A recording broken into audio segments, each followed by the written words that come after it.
আসসালামু আলাইকুম ওয়া রাহমাতুল্লাহি ওয়া বারাকাতুহু। নাহমাদুহু ওয়া নুসাল্লি আলা রাসূলিহিল কারীম, আম্মা বা'দ। বিসমিল্লাহির রাহমানির রাহিম। ইন্নাদ দীনা ইনদাল্লাহিল ইসলাম।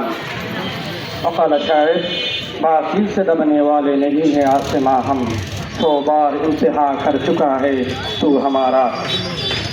সম্মানিত উপস্থিতি, আমার কথা দুইটি।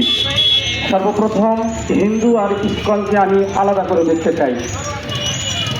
হিন্দু আর ইসকন এক না। হিন্দুরা তাদের ধর্ম পালন করাতে তাদের স্বাধীনতা আমাদের দেশে আছে, থাকবে। আর ইসকন তারা উগ্র একটি সংগঠন। তাদের কোনো ধরনের ধর্ম মত, কোনো ধরনের বাংলাদেশের মধ্যে কোনো অধিকার তাদের নাই। আমরা জানি ইসকনের মাথা কোন জায়গায়। আমরা লেজ নিয়ে নাড়াচাড়া করতেছি।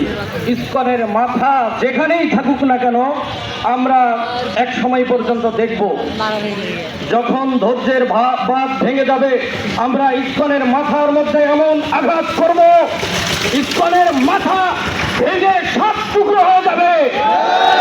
ভারত ভেঙে 7 টুকরো হবে ইনশাআল্লাহ।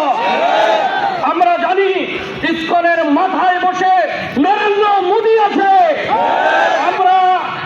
আমরা যদি না পারি, ইনশাআল্লাহ আমাদের ভবিষ্যৎ প্রজন্ম মোদীর মাথায় আঘাত করবে, মোদীর মাথা ভেঙে চুরমার করে দিবে ইনশাআল্লাহ।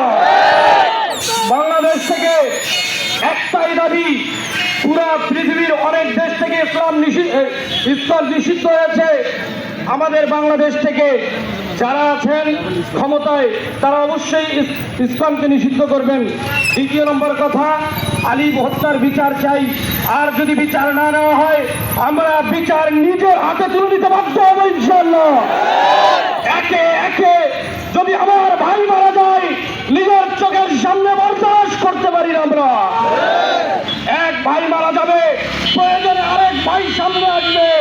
আমরা আবরার ফাদের জাতি, আমরা আলিফের জাতি। আমরা একে একে সবাই মরতে রাজি আছি, কিন্তু মাথা নত করতে রাজি না ইনশাআল্লাহ।